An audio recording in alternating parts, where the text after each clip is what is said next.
I've always wanted to host a true soirée, an evening like in the past, where friends gathered for good food, conversation, and took part in the entertainment themselves by sharing music they loved. When I finally decided to make it happen, every detail mattered. Here's how it all came together.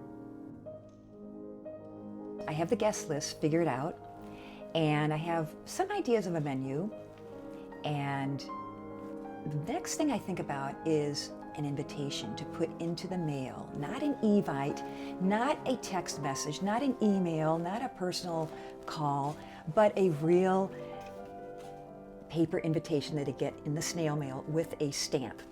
And that's the plan.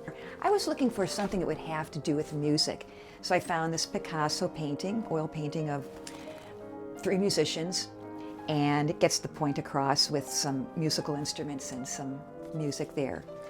And then I came up with the idea of eat, play, and love, all or some of the above.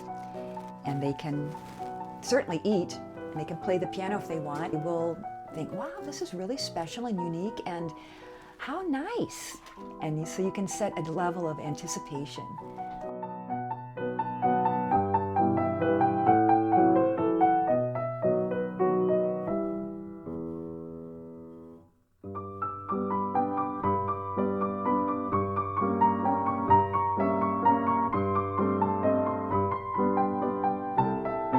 The menu was as follows: charcuterie with balsamic garlic queen olives, aromatic lentil soup with sourdough crouton and herbe de Provence, cornmeal crusted tilapia with mushroom polenta, asparagus, and brown butter meuniere, arugula salad with roasted beets, shaved parmesan, and pancetta sherry vinaigrette. Tiramisu was the dessert, followed by roasted barley and chicory coffee served in the living room. A perfect ending.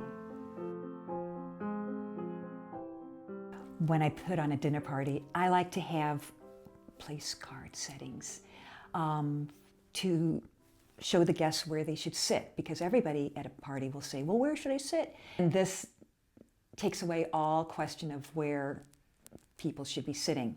I like to have married couples especially, or anyone partnered up, sitting across the table from each other so they can actually see each other. They don't need to be together. For me, the place card setting signifies that this is a special event. I'm using black India ink. I feel that this requires a script, not a ballpoint pen. Oh, you can't use a ballpoint pen, not even a roller ball or what, no, you cannot do that. You cannot do that. This is just the way I do things. There is, I think, a pretty nice little place card. Look at this! Look at this!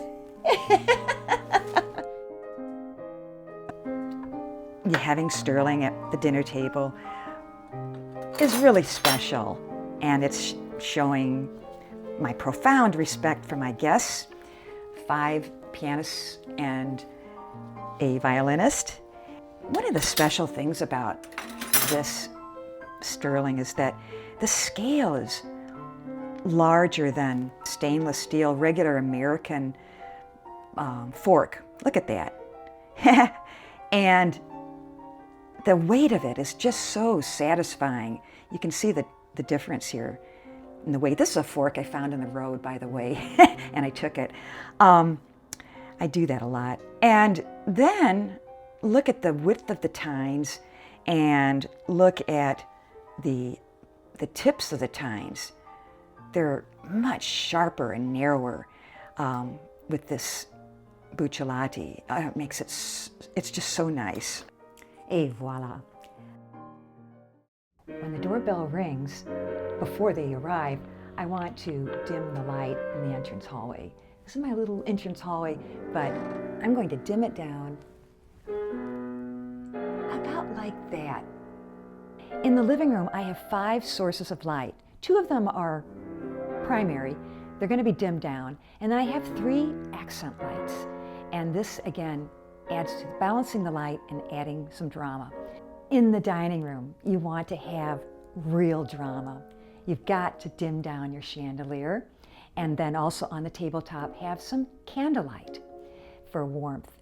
And I have a couple of other uplights that I'm putting into use to provide some lighting around the table. Here I have a little LED, and I'm going to put it behind my trunk, and it's going to highlight this voila Chinese raincoat. And over here I'm using the same uplight to make a silhouette of the pedestal and a vase that I made myself. And this painting, textured wall, really just makes the room so exciting. In the kitchen, you've got to have the lights dimmed down again, pendants, whatever, and especially under cabinet lights, dim those as well. And above there's a niche, which was the perfect size as it turned out for the casting of my pregnant belly of my one child. Now we're going to set the table the Renee way. The first thing I like to have is, in this case, a charger, black lacquer charger that I just place directly on the table. And I know it's breaking all the rules, but I keep it there the whole time. It serves as a placemat. And it happens to accent my china beautifully. The next thing we need to place is the flatware or cutlery, and in my case, my sterling from Buccellati. We're going to put the dinner fork on the outside and the salad fork on the inside, because in this case, you're working your way in according to the courses. So the fish will come before the salad. So the salad goes inside. On the right side, we'll have the dinner knife and the soup spoon, because that's the first course, and so again, you're working in. And at the very top, we'll put the dessert, in this case, spoon. All right, now we need the crystal, and for this and every occasion, I have my baccarat. It's the crystal of kings, and we'll put the water goblet right there, and just to the right, the wine glass. At the very top, we'll put my little name card that we made earlier. Now you might wonder, why is the flatware upside down? And I will explain that that's the continental way of doing things in Europe. If you're using your dinner knife and your dinner fork, you pick it up and you cut it and you put it into your mouth. Always is like this. It's not all this switching around that Americans do. So that's the way they do it, and that's the way I've done it since I was 19 years old. There's a beautiful place setting.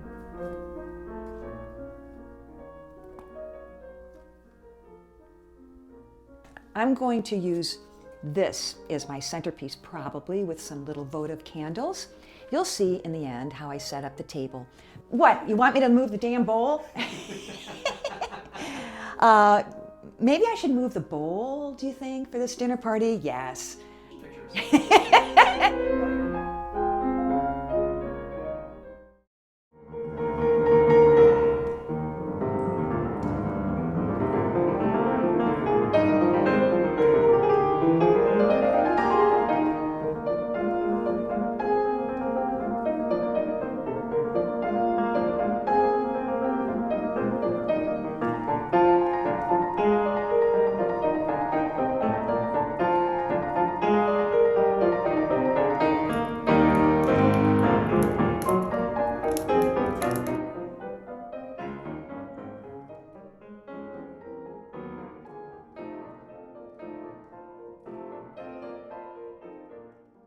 In the end, this evening wasn't really about the menu, the china, or even the music. It was about creating a moment where people could slow down, connect, and share something beautiful. Maybe the art of the dinner party isn't lost after all. Maybe it's just waiting for someone to set the table, open the door, and invite it back in.